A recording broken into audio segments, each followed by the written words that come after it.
Priscila Hermida. Priscila Hermida es profesora de la Pontificia Universidad Católica del Ecuador, de la sede de Quito. Es economista por la misma universidad, máster en política pública por la Universidad de Georgetown en los Estados Unidos y PhD en economía por la Universidad de Essex en Reino Unido.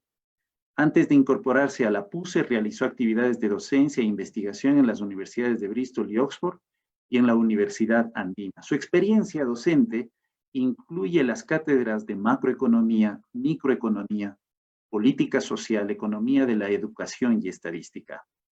Su principal línea de investigación es la economía del capital humano y la econometría aplicada. Es revisora par de varias revistas académicas nacionales e internacionales y adicionalmente decir que es la homóloga de la Pontificia Universidad Católica del Ecuador para la Red Auskal de Desigualdad y Pobreza. Nuevamente, muchas gracias, Priscila, bienvenida y adelante. En la tarde de hoy les voy a conversar un poco acerca de la epidemia del COVID, las circunstancias que estamos viviendo en este momento y su rol o su relación con la desigualdad y la pobreza, particularmente en el caso de nuestro país. En ese sentido, es una intervención que no está diseñada para economistas, sino que es una manera en la cual los economistas podemos compartir con toda la sociedad lo que nosotros podemos decir acerca de la pandemia y de alguna manera dar un criterio técnico para que todas las personas podamos comprender los alcances, las dimensiones y las consecuencias de lo que estamos viviendo desde un punto de vista económico. Entonces voy a proceder a compartir mi pantalla, pero voy a salir y entrar de los slides durante toda la presentación, porque en mi experiencia de dar estos 10 clases por Zoom, pues es mucho mejor ver a la persona y mantener un cierto contacto visual. Entonces, como les decía, esta presentación se trata sobre la desigualdad y la pobreza y cómo eso tiene alguna relación con la pandemia que estamos viviendo, ¿no? Como primer punto y haciendo una entrada general a este tema, sabemos que la pandemia va a tener consecuencias muy importantes sobre la actividad económica, sobre la vida de las personas también. La CEPAL durante el último mes ha estimado que la pandemia va a provocar una contracción del 5.2% en el PIB de Sudamérica. Sabemos también que en nuestro país varios organismos, no solamente el FMI, estiman que se producirá una caída del PIB de alrededor del 7%. Es decir, que nos estamos enfrentando a una situación de contracción económica muy fuerte durante el siguiente año o años. También sabemos que la pobreza va a aumentar. La CEPAL estima que aproximadamente 20 millones de personas van a caer en esta situación de pobreza durante el próximo año. Asimismo, sabemos que probablemente 16 millones de personas caigan en una situación de extrema pobreza debido a las consecuencias de la pandemia.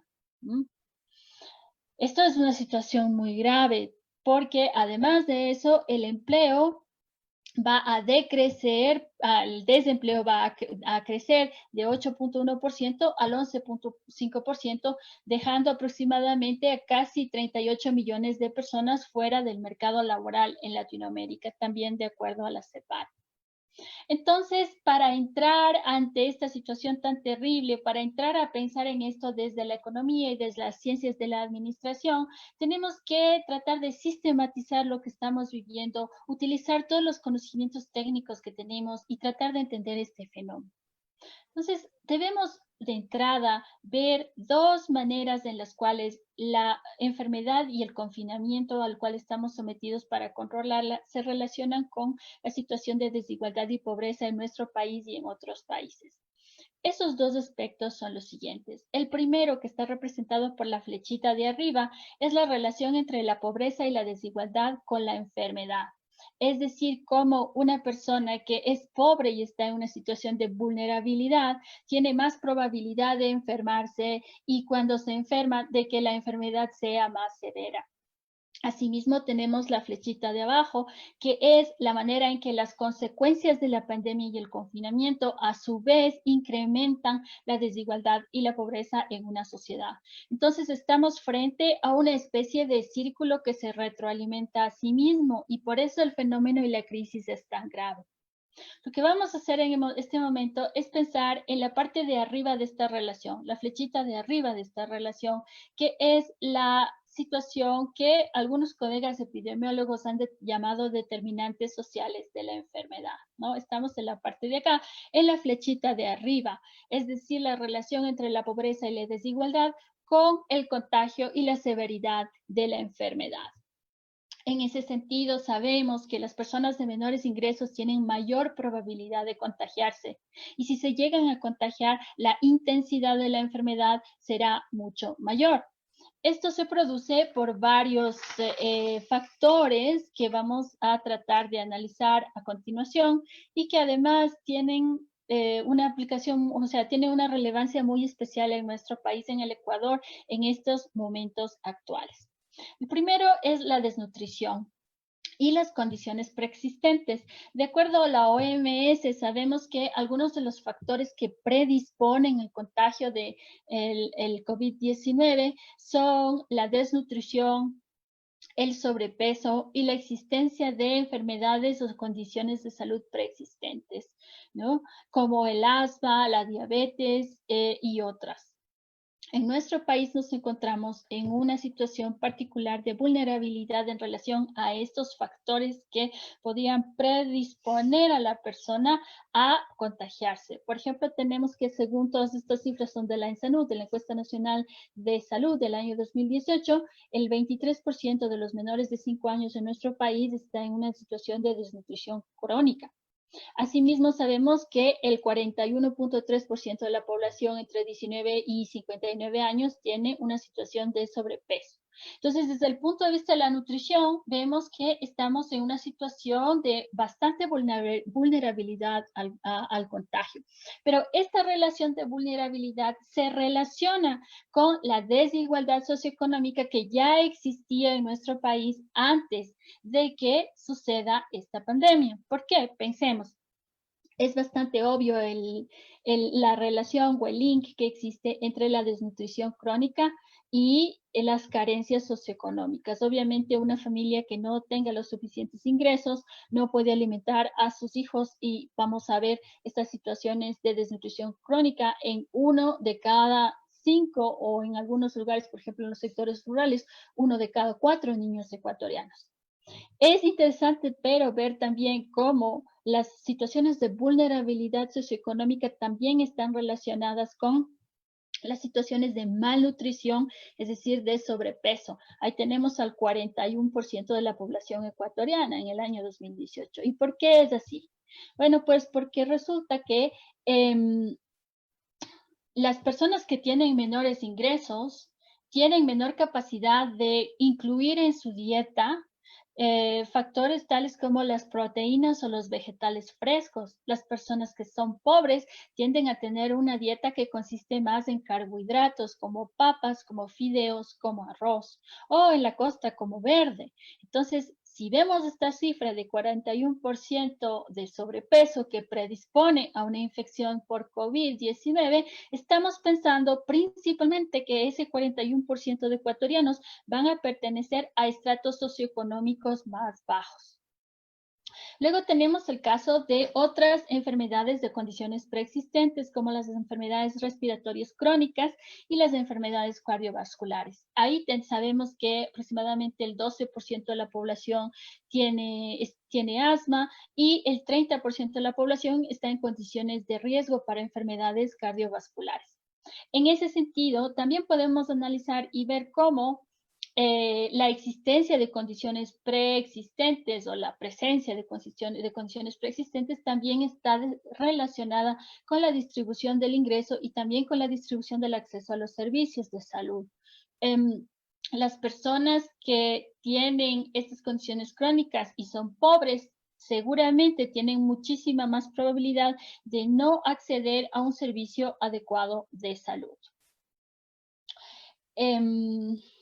Así es. Entonces, Claramente, de todos los factores que tenemos aquí, por lo menos los dos primeros están directamente relacionados a la desigualdad socioeconómica.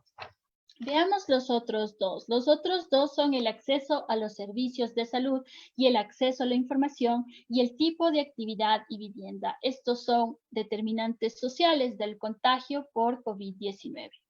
Es muy interesante ver que a pesar de que esta pandemia es una situación nueva sobre la que no sabemos mucho, organismos como el Banco Interamericano de Desarrollo ya están haciendo investigación para entender un poco mejor los mecanismos de contagio y los mecanismos también de empobrecimiento de la población como resultado del contagio. Entonces, les puedo compartir con ustedes que durante el mes de abril, el Banco Interamericano de Desarrollo, en conjunto con la Universidad de Cornell de los Estados Unidos, llevó a cabo en Chile, en Panamá y en Uruguay y en Bolivia una gran encuesta a toda la población, bueno, una parte de la población, una muestra representativa de la población, que son aproximadamente 12,000 personas, acerca de todos estos temas.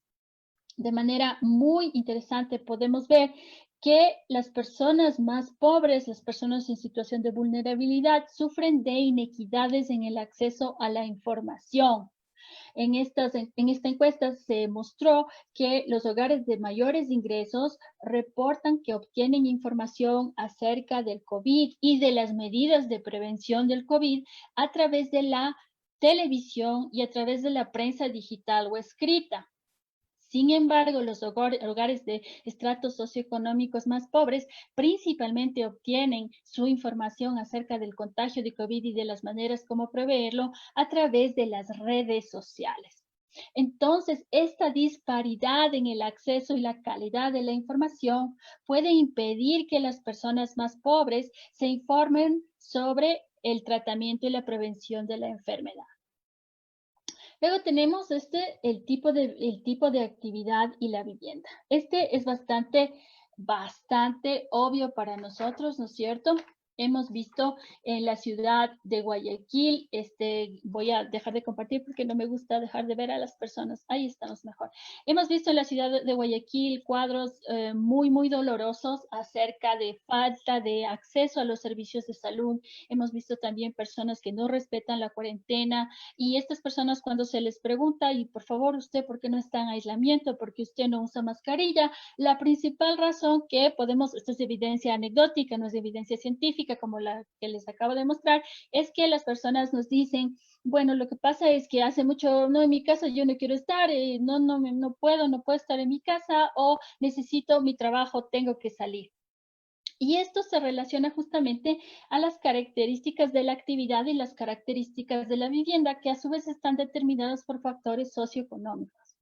Entonces, en lugares en los cuales las características de las viviendas son muy pobres, es decir, las personas viven en lugares donde existe hacinamiento o donde no existen buenos materiales de construcción, pues es muchísimo más difícil respetar una cuarentena, no salir cuando tenemos, por ejemplo, familias de muchos integrantes que viven en espacios físicos muy reducidos. La probabilidad de romper la cuarentena, romper el aislamiento, es mucho más alta. ¿Ah? Según el INEC, aproximadamente en el año 2016, el 12.3% de hogares ecuatorianos vivían en una situación de hacinamiento. Sin embargo, ese 12.3, que parece poquito, no está distribuido geográficamente de una manera muy igual.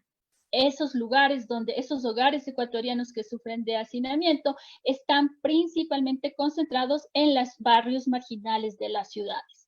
Si nosotros hacemos una encuesta, vamos a ver que en los barrios marginales de las ciudades, el grado de hacinamiento, el porcentaje de los hogares que está en una situación de hacinamiento es muchísimo más alto que ese 12.3%. Características de la vivienda. Luego tenemos las características de la actividad económica, y eso también, pues, las personas dicen, hemos visto en los noticieros en la noche, tengo que salir porque yo trabajo, vivo al día, tengo que salir. Y es exactamente esto lo que puede aumentar su probabilidad de contagio. características de la vivienda, características de la actividad económica que están directamente relacionadas, que están literalmente determinadas por las desigualdades en los activos de las personas y también por las desigualdades en el acceso a las oportunidades y muchas veces en el acceso a los mercados de educación y de trabajo. Entonces, por ejemplo, pensemos que sabemos, según la OMS, el último documento de la OMS del año de este mes, de 2020, nos dice que el contagio del COVID-19 se da principalmente de persona a persona en lugares en los cuales existe gran cantidad de personas, gran número de hacinamientos y donde tenemos que estar en contacto con muchas personas al mismo tiempo. En nuestro país observamos que muchas de las personas contagiadas, que sí se han contagiado ya del virus, se dedican al comercio y al comercio informal en particular. Por ejemplo, en la ciudad de Quito, uno de los principales focos de contagio fue el mercado de San Roque, que cumple totalmente con estas características que nos dice la OMS que predisponen al contagio, es decir, un lugar donde estamos en contacto con muchísimas personas y donde no existen protocolos de saneamiento de ningún tipo. Este tipo de actividades, obviamente, si pensamos en el comercio informal, en el comercio ambulante, en el comercio de alimentos, en la construcción, en la guardianía privada, son actividades realizadas por personas de estratos socioeconómicos más bajos. Más aún, según un estudio que se acaba de publicar hace un par de semanas, Xiao et al. 2020, científicos de la Universidad de la Escuela de Salud Pública de Harvard, demuestran que existe una alarmante correlación entre la exposición a la contaminación ambiental por partículas finas y la tasa de mortalidad por COVID-19 en los Estados Unidos. Ellos encuentran que un incremento de tan solo 1 microgramo, o sea, un incremento mínimo por metro cúbico de aire, incrementa la mortalidad por COVID-19 en un 15%. Entonces, aquí nos encontramos todavía otra dimensión también relacionada con el aspecto socioeconómico, porque las personas pobres tienen más probabilidades de trabajar al aire libre en ciudades en las que existe mayor grado de contaminación. Asimismo, las personas más pobres tienen mayor probabilidad de vivir en barrios en los cuales existe mayor grado de contaminación. Entonces, estas características de la actividad económica y las características de la vivienda predisponen a que el contagio de COVID-19 no sea equitativo a lo largo de toda la distribución del ingreso, sino que esté más concentrado en las personas de menores ingresos. De acuerdo a estos determinantes biológicos o fisiológicos de la transmisión. Sabemos también que en nuestro país aproximadamente el 46% de las personas se dedica al comercio informal, son trabajadores informales. Estos son datos de Cordes para el año 2019, el 46% de la población económicamente activa en el Ecuador. Entonces, todas estas personas que se dedican al trabajo informal, bueno, no todas estarán expuestas al aire libre en situaciones de contaminación, pero muchas de ellas sí, yo diría una gran proporción de ellas son vendedores ambulantes o realizan tareas de comercio en ciudades en las cuales existe un grado de contaminación alto, principalmente Quito y Guayaquil. Entonces, volvamos a nuestros slides para ver qué más tenemos al respecto. Mientras tanto, les voy a preguntar, ¿sí están todavía conmigo ahí? ¿Me escuchan? Sí. ¿Sí me escuchan? Ya, sí. Buenas. Muy bien. Entonces nos habíamos quedado aquí en estos determinantes sociales de la enfermedad, que son varios, que son todos estos, ¿no? Son todas estas cosas que pueden hacer más probable, estamos en la parte de aquí, estamos en la parte de aquí, estamos en la parte de aquí, es en la parte de acá en esta flechita, que hacen que una persona que sufra de desigualdad, que esté en una condición de pobreza, tenga más probabilidad de enfermarse y si se enferma, que la afectación sea más severa. Entonces ahora lo que vamos a hacer es que vamos a trabajar con, sí, aquí tenemos el tipo de actividad de vivienda, y ahora vamos a trabajar en cambio con esta flechita de aquí abajo, que es la flechita en cambio que nos va a mostrar cómo la enfermedad y el confinamiento a su vez pueden retroalimentar y crear un círculo vicioso en relación a la desigualdad y la pobreza. Para eso vamos a analizar la manera en que las consecuencias de la pandemia a su vez incrementan la desigualdad y la pobreza, particularmente cómo podría ser eso en nuestro país. Entonces, esta parte ya es una parte más interesante desde mi punto de vista y una parte que tiene que ver justamente con lo que estudiamos los economistas y lo que estudiamos las personas que nos dedicamos a las ciencias administrativas y contables. Es decir, cómo funcionan los mercados, cómo funciona en generar un sistema económico y cuáles pueden ser las afectaciones que vamos a ver que se relacionan con la desigualdad y la pobreza.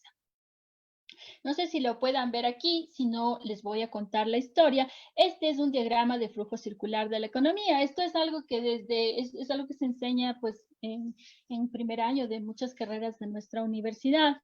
Y básicamente lo que tenemos aquí es que tenemos dos tipos de mercados. El mercado de acá arriba es el mercado de bienes y servicios, el mercado de acá abajo es el mercado de factores de la producción, y en este modelo tan sencillo de la economía existen solamente dos tipos de actores, son las familias y los individuos y las empresas. Entonces, la idea de una economía de mercado, como la que tenemos en nuestro país, es que en estos dos mercados, estos dos agentes realizan transacciones económicas. Estos dos agentes realizan transacciones económicas. ¿Y cómo las realizan? Bueno, pues resulta que las familias compran bienes y servicios de las empresas en este mercado de bienes y servicios y pagan dinero a las empresas. A su vez, las familias venden su fuerza o alquilan más bien su fuerza de trabajo, alquilan su capital, sus ahorros y alquilan sus edificios, sus oficinas, sus fábricas, sus galpones, su tierra a las empresas en este mercado de factores de producción, y a su vez las empresas les pagan salarios, rentas y beneficios a las familias. Entonces se supone que una economía funciona de esta manera. Ahora, ¿qué pasa cuando se implementan medidas de confinamiento como las que hemos vivido durante las últimas 6 semanas en el Ecuador? Bueno, resulta que aquí tenemos un problema muy grande en todo este flujo circular, en el mercado de bienes y servicios, en el mercado de factores, donde las familias y los individuos no van a poder intercambiar con las empresas y entonces la economía va a dejar de funcionar. Y eso es lo que estamos observando en nuestro país en este momento, y lamentablemente este fenómeno de disrupción del flujo circular de la economía va a empeorarse durante los próximos meses. Entonces tenemos que entender bien este fenómeno y analizar cuáles podrían ser sus implicaciones en términos de la desigualdad y de la pobreza. Para ello, quisiera decirles las tres principales consecuencias de esta interrupción del flujo circular de la economía, basándome en un escrito de un escritor, me parece que es italiano, norteamericano, de apellido Baldwin, que acaba de publicar un estudio o una descripción de lo que les voy a comentar aplicado a las economías más desarrolladas. Sin embargo, aquí le vamos a tratar de aplicar a nuestra economía ecuatoriana. Veamos, pues, ¿qué sucede? Baldwin nos dice que pasan o suceden principalmente tres cosas. La primera, y esto lo podemos ver, es que se detiene la producción. Como consecuencia del confinamiento que la mayoría de los gobiernos del mundo han implementado para tratar de detener la epidemia, lo que observamos es una desaceleración de los procesos productivos. Es decir, las empresas no pueden producir bienes y servicios. Eso lo vemos ahorita, pues tenemos toque de queda. Las empresas, solamente algunas de nuestro país están habilitadas para producir. ¿Cuáles? Las de la cadena de alimentos, las de la cadena de exportación y las de servicios médicos, me parece, algo así. Y todas las demás están imposibilitadas por ley de producir. Entonces las empresas no pueden producir bienes y servicios. Es decir, por ejemplo, una peluquería no puede abrir, un restaurante no puede abrir, una tienda de muebles no puede abrir, una costurera no puede abrir su taller, etcétera, etcétera, etcétera. Hay un alto en la producción y las empresas no pueden producir bienes y servicios. Al mismo tiempo, se afecta no solo la producción, sino que también se afecta el gasto. ¿Por qué? Porque las familias tampoco pueden comprar bienes y servicios.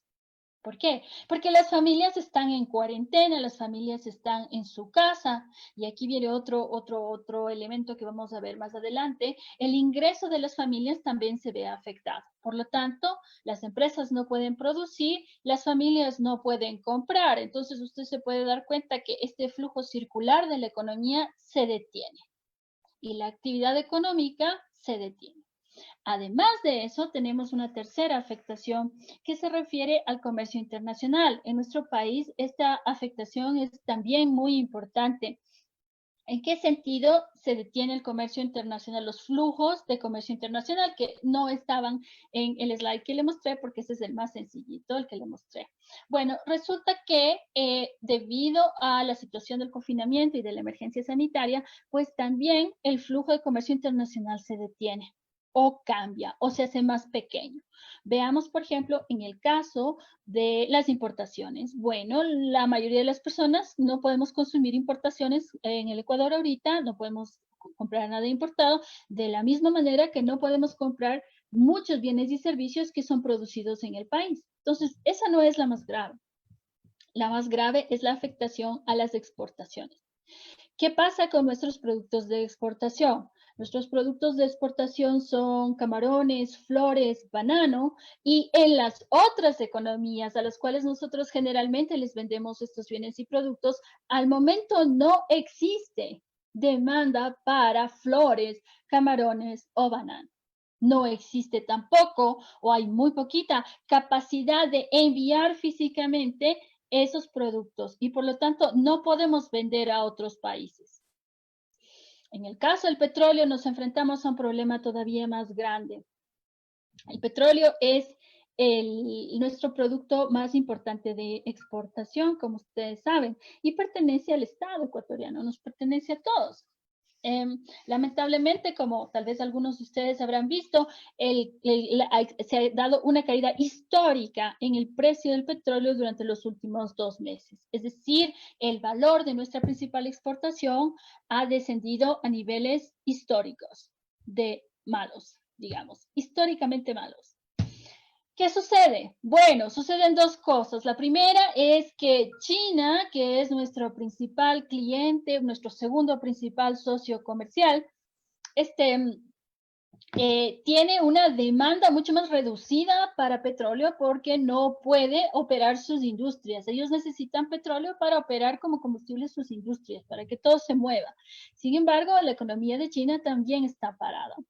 Y en cuanto a los Estados Unidos se encuentran en una situación similar. En cuanto a los otros productos que son productos suntuarios, como por ejemplo camarones, flores, bananos, pues tampoco existe en los países que nos compran gran demanda en este momento para esos productos. ¿Ah? Entonces tenemos una triple afectación. Por el lado de la producción, no podemos producir. Por el lado del gasto, no podemos comprar las familias. Y por el lado externo, que son las exportaciones, no podemos vender fuera del país. Vamos a analizar un poquito, una por una, cada una de estas. Vamos a ver qué nos cuenta un poco la economía y las ciencias de la administración sobre esta desaceleración. Vamos a ver primero qué pasa con las familias y los individuos. Sabemos que su gasto se contrae. ¿Qué pasa aquí? Bueno, el problema del gasto se refiere a lo siguiente. el problema del gasto se refiere a esto. Sabemos que al pararse las empresas, al pararse la actividad productiva debido al confinamiento, y también cuando se levanta el confinamiento igual, debido a que vamos a tener que producir y consumir en otras condiciones, pues las familias se van a ver afectadas en sus ingresos. Al momento en el Ecuador, el Estado ecuatoriano estima que aproximadamente se van a perder 500.000, medio millón de empleos en el país. Sin embargo, esos empleos que se van a perder son solamente 500.000 empleos formales. Sabemos que aproximadamente el 45% de los ecuatorianos, no, el 60% de los ecuatorianos tiene empleo informal, subempleo o no tiene empleo. Entonces, cuando el gobierno dice que espera que medio millón de empleos se pierdan, se está refiriendo solamente a aquellas personas que tenían un empleo formal. En general y a lo largo de la distribución del empleo, podemos saber que es muy probable que la mayoría de las familias ecuatorianas se vean afectadas en cuanto a sus ingresos. ¿Por qué? Porque han sido objeto de reducción de su jornada laboral y por tanto de sus ingresos, porque han sido despedidos o porque si tienen un emprendimiento no propio, no obtienen ingresos debido a que no pueden vender. Entonces, ¿qué sucede aquí? Si volvemos a pensar en el cuadrito del flujo circular, las familias tenían que comprarles a las empresas acá en el mercado de bienes y servicios, pero no les pueden comprar porque no tienen ingresos, ¿no?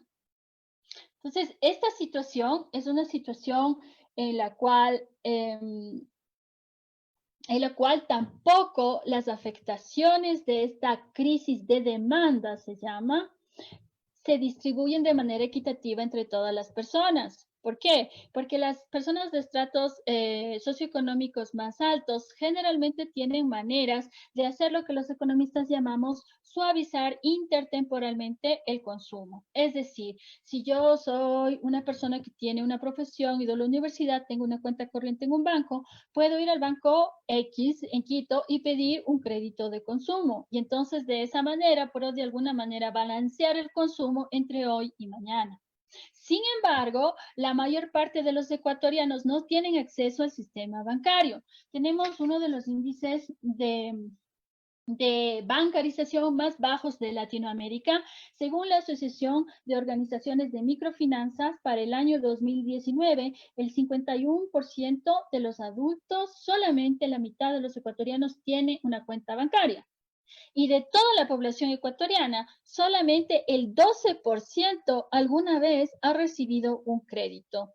El otro 88% jamás ha sido sujeto de crédito, ¿no? Entonces, muy difícil que las empresas puedan suavizar el consumo, es decir, pasar este bache, utilizando mecanismos tales como el crédito. Es muy difícil que las familias ecuatorianas puedan pasar este bache utilizando mecanismos, por ejemplo, como los mecanismos de protección social del Estado. ¿Por qué? Porque el Estado no tiene capacidad en este momento para subsidiar el consumo, ni siquiera de los más pobres. Más aún, los economistas sabemos que cuando las personas se enfrentan a crisis como estas, bueno, no tanto como esta es nueva, pero a crisis de ingresos, shocks negativos de ingreso, sabemos que las personas, aunque no tengan estos mecanismos formales de un banco, etcétera, etcétera, acuden a mecanismos informales para lograr salir de ese bache. Algunos de estos mecanismos informales son las transferencias interfamiliares o las transferencias intercomunitarias, es decir, yo consigo de alguna manera que mi familia me apoye o que mis vecinos, una cooperativa, una rifa, etcétera. Y de esta manera las personas pueden pasar los efectos del shock económico negativo. Sin embargo, el shock al cual nos enfrentamos en este momento tiene la característica de ser un shock sistémico. Es decir, afecta a toda la economía en su conjunto, a todas las personas, a todos los integrantes de las familias extendidas, a todos los miembros del barrio, a todos los miembros de la cooperativa. Entonces es muy difícil que las personas más pobres puedan utilizar mecanismos ni formales ni informales de suavizar intertemporalmente el consumo, como resultado de esta pérdida de sus ingresos que se da por motivos tanto de la epidemia como del confinamiento que se produce después de la epidemia. Grave. Entonces, ¿qué pasa? Vamos a volver un ratito al slide para ver otra vez qué fue lo que pasó aquí en este flujo circular de la economía que teníamos aquí. ¿Dónde está? ¿Dónde está? Aquí está mi puntero. A ver, entonces, teníamos esto aquí. Las familias no pueden comprar en el mercado de bienes y servicios porque han perdido su empleo y a su vez las familias entonces no pueden pagarles a las empresas. Eso es lo que ha sucedido. Esta parte de acá arriba del gráfico se ha destruido el flujo circular. Ahora vamos a ver qué pasa aquí abajo, en la parte de abajo, en el mercado de los factores. Lamentablemente aquí también tenemos malas noticias.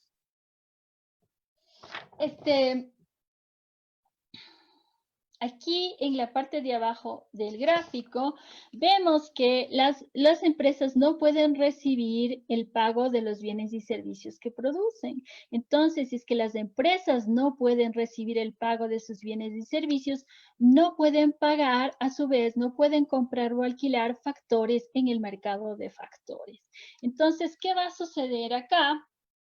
¿Qué va a suceder acá? Estamos aquí, ya sabíamos que se detiene la producción, las empresas no pueden producir bienes y servicios, se afecta el consumo y el gasto, las familias no pueden comprar esos bienes y servicios, se afecta el comercio internacional, el petróleo y las exportaciones. ¿Qué tenemos aquí? Tenemos el mismo gráfico, pero con todo, está un poco más complejo, pero ahí usted puede darse cuenta, puede tener una idea de cómo todos los flujos de la economía se ven afectados. Quiero volver a este de las empresas y su relación con el mercado de factores, porque es muy importante también y muy grave. Entonces, ¿qué sucede? La reducción del consumo y el gasto por parte de las familias hace que las empresas no pueden vender sus productos. Si las empresas no pueden vender sus productos, eso crea nuevas interrupciones en el mercado de factores. Es decir, las empresas no van a poder pagar a los pocos empleados que todavía tienen o no van a poder pagarles la liquidación si los despiden, no van a poder pagar a sus proveedores, no van a poder pagar sus obligaciones crediticias con bancos y cooperativas, no van a poder pagar a las personas que les arriendan las oficinas o que les arriendan sus naves de producción, etc. Entonces se produce un colapso total del flujo de la economía y muchas pymes, y sobre todo las empresas más pequeñas, corren el riesgo de quebrar o de cerrar permanentemente sus operaciones durante los próximos meses debido a que es un problema de liquidez, es decir, una crisis de la demanda. Ahora, existen industrias que están afectadas doblemente, no solo por una crisis de demanda como la que acabamos de ver, sino también por una crisis de oferta. Es decir, existen sectores dentro de nuestra economía cuyo principal problema no es solamente que no les compran los productos, sino que físicamente no los pueden producir. Este es el caso en nuestro país muy importante del sector turismo, es decir, no existe ni siquiera un horizonte temporal dentro del cual nosotros podamos imaginarnos que las actividades de turismo nacional e internacional van a reanudarse. Piense usted en todos los hoteles, servicios de turismo como guías de excursiones, todos los restaurantes, etcétera, etcétera, todas las familias y todas las empresas que dependen de ese sector. En ese sector no solamente es un problema de demanda, sino también es un problema de oferta. También existen otro tipo de servicios, otro tipo de sectores como de servicios personales, donde va a ser también muy difícil que puedan producir, aunque existan personas que quisieran en algún momento comprar sus servicios. Estamos hablando, por ejemplo, de algunos servicios como servicios personales de peluquería o de odontología, incluso ese tipo de servicios, o sea, puede que los abran, pero tenemos que también pensar en el incremento en los costos que van a tener esas empresas para poder operar, dada la nueva normativa de restricciones sanitarias que existen. Y aquí otra vez, no todas las empresas van a verse afectadas por estas crisis de ofertas y crisis de demanda de la misma manera. De manera intuitiva, sabemos que mientras más grande sea una empresa, es más probable, bueno, no necesariamente, depende también de su situación financiera, pero es más probable que una empresa grande tenga activos que puedan utilizarse como colateral para obtener crédito y de esta manera lograr pasar este bache, es decir, suavizar el consumo intertemporalmente o suavizar las inversiones intertemporalmente, suavizar los gastos intertemporalmente. Sin embargo, en el caso de las empresas pequeñas, esto es mucho menos probable. Bueno, entonces vamos a pensar, ¿y cuántas son estas empresas pequeñas en el Ecuador? Bueno, según los datos del Directorio de Empresas para el año 2018, el 99.5% de todas las empresas ecuatorianas son MIPYMES, es decir, micro, pequeñas y medianas empresas. Y también el 60.5% de todos los puestos de trabajo en el Ecuador corresponden a estas MIPYMES. Estas MIPYMES son empresas pequeñas que tienen, entre otras características, el hecho de que tienen menos de 200 empleados. Ahora, como les he estado diciendo desde el principio, es muy interesante ver la manera en la que estos dos tipos de afectación por el lado de la demanda y por el lado de la oferta no inciden sobre todas las personas o sobre todas las empresas por igual.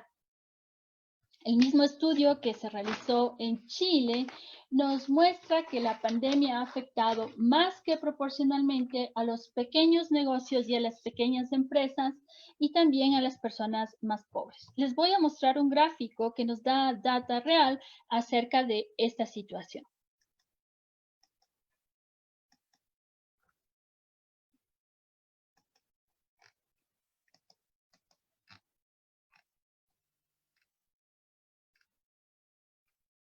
Ya, entonces tenemos aquí este dato, son datos del estudio del BID de la Universidad de Cornell que se realizó el mes pasado y entonces en el eje de las X tenemos el ingreso relativo por mes en enero del año 2020. Entonces aquí tenemos unos niveles de ingreso muy bajos y acá tenemos unos niveles de ingreso los más altos y acá tenemos la probabilidad o el porcentaje de que dos hechos hayan sucedido. El primer hecho que le van a ver aquí con una bolita en rojo es la pérdida de empleo de una persona. Y el triángulo azul que vamos a ver acá nos muestra la proporción también de emprendimientos o negocios que han cerrado. Entonces, como podemos ver en el gráfico, observamos una clara relación inversa, es decir, una línea con pendiente negativa. Podemos ver aquí que los niveles de tanto pérdida de empleo como que se haya tenido que cerrar el negocio son muchísimo más altos para niveles bajos de ingreso anterior a la pandemia. Vemos, por ejemplo, que entre las personas más pobres, más del 60% han perdido su empleo o han tenido que cerrar su emprendimiento. Mientras que si nos vamos acá a la parte de la distribución de las personas de mayor empleo, de mayor ingreso, vemos que menos del 10% de las personas han perdido su ingreso y solamente alrededor del 21% de las personas ha tenido que cerrar su negocio. Entonces, esta relación, este gradiente negativo entre el nivel de ingreso existente antes de la pandemia y la probabilidad de quedarse en el desempleo o perder su negocio es sumamente preocupante. ¿Por qué es sumamente preocupante? Pues porque esta situación de una distribución no equitativa de las afectaciones económicas como resultado de la pandemia y el confinamiento no hacen sino probablemente mostrar que el futuro de nuestro país va a ser muy complejo desde el punto de vista del crecimiento económico y muy complejo también desde el punto de vista de las tasas, índices de pobreza y de inequidad. Cada empresa que cierra o cada persona que cae en el desempleo es una pérdida del potencial productivo del país.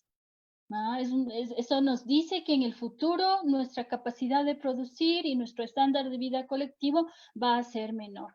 Asimismo, estos incrementos que vemos por el lado de los ingresos y por el lado de la viabilidad de las empresas son también muy preocupantes en el sentido que nos dice que los procesos de acumulación de capital, tanto capital humano, es decir, educación y salud, como capital físico, que es las máquinas, la construcción de carreteras, de la importación de máquinas para la producción, etcétera, van a verse detenidos, o por lo menos la velocidad de esos procesos de acumulación de capital humano y de capital físico va a ser seriamente afectada por la situación en la que vivimos en el momento. Entonces, eso plantea unas consecuencias en el largo plazo muy graves, que tal vez en este momento, debido a la intensidad de la crisis, muchos de nosotros no podemos ver. Finalmente,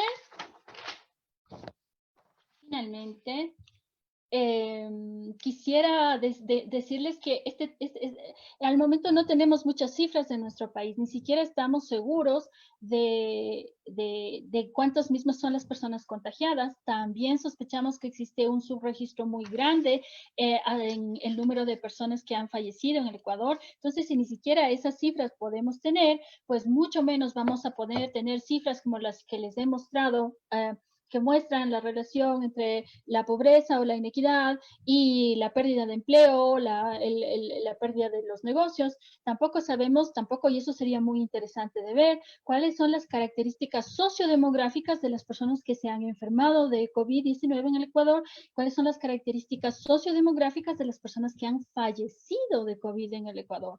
Cuando podamos analizar esa data, vamos a poder mostrar con cifras reales muchas de las cosas que en esta tarde hemos conversado.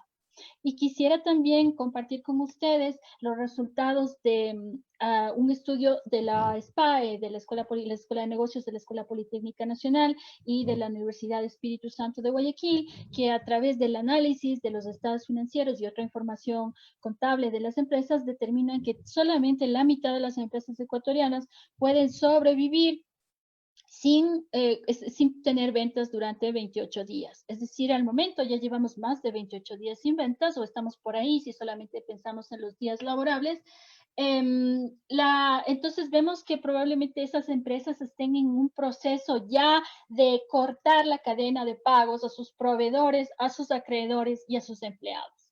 Entonces, a pesar de que no tenemos data tan buena como la que tiene el BID y la Universidad de Cornell para Chile, sí sabemos que el fenómeno que les acabo de describir en esta tarde está sucediendo en nuestro país. Claro, ahí tendremos que hacer más investigación y averiguar, por ejemplo, qué tipo de empresas son las más afectadas y depende de su tamaño, de la región geográfica en la que se encuentran, si es que tienen exportaciones o no exportaciones, etcétera, etcétera. Entonces, es un panorama muy complejo el que les puedo comentar desde la economía en relación a la pandemia. Sin embargo, quisiera terminar esta presentación con lo más importante para todos nosotros y sobre todo para ustedes que son jóvenes, un poco pensar acerca del futuro.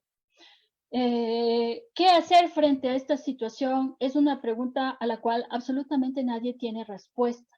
Sin embargo, podemos pensar que es necesario algún tipo de apoyo financiero desde el Estado cuidadosamente focalizado a familias y empresas, y quisiera hacer énfasis en esto de cuidadosamente focalizado, porque si no es realizado de esta manera, con una focalización muy pensada y que pueda llevarse a la práctica de manera estricta, entonces este tipo de acción no tendría ningún efecto.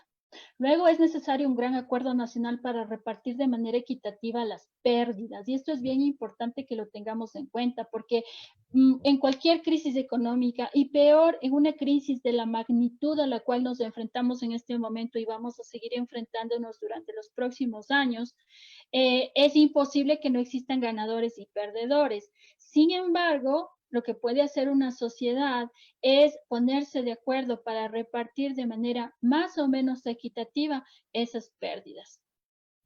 Por último, es necesario también un proceso de gran envergadura de reestructuración de la deuda, pero no solamente en una negociación bilateral, sino una especie de creación de un plan Marshall, una especie de gran plan para las economías emergentes en las cuales algunos organismos multilaterales asuman parte del riesgo asociado a los préstamos a los países más pobres y donde también existen algunos mecanismos de fideicomiso que hagan imposible el uso de esos fondos dentro de esta gran estructura tipo Plan Marshall para fines que no sean los de educación, salud y reconstrucción del capital físico y del capital humano.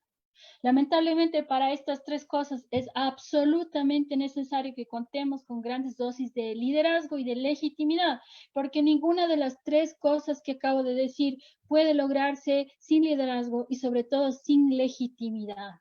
Eso es muy importante, esas palabras, liderazgo y legitimidad, en particular en el contexto de nuestro país. Para poder repartir pérdidas, es necesario que todos los ciudadanos reconozcamos como legítimo a la persona o a las personas que lo van a hacer. Para poder focalizar subsidios o asignar recursos del Estado, es necesario también que quienes lo hagan tengan legitimidad política, ética y también social. Y también fuera del país, para poder renegociar otras maneras de reestructurar nuestros compromisos internacionales, es necesario que los actores externos también persigan liderazgo y legitimidad de aquellas personas que están realizando la tarea de la renegociación.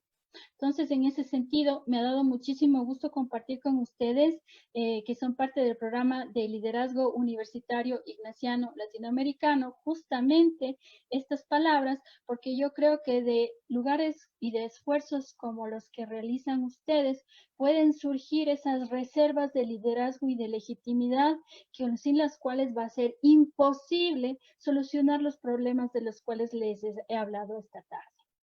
Gracias.